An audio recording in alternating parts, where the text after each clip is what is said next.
ये आवाज है उन लोगों की जो रोज मेहनत करते हैं पर उनकी सुनवाई नहीं होती।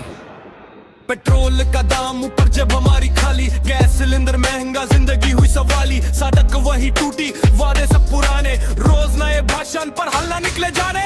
बेरोजगारी बढ़े, सपने टूटा है, नौजवान घर बैठ के दिन गिन रहे, कुर्सी पे बैठ कर नेता फोटो खिंचवाए, जनता के दर्द को कौन यहाँ समझाए।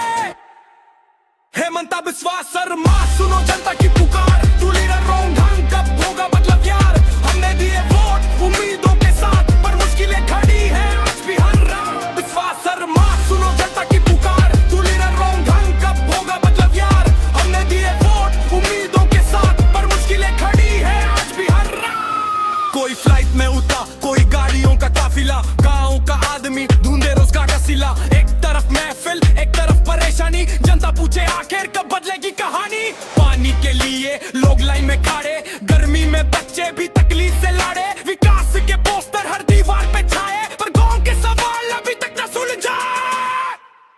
हेमंत बिस्वा शर्मा, सुनो जनता की पुकार, तू लीडर रॉन्ग ढंग कब होगा मतलब यार। हमने दिए वो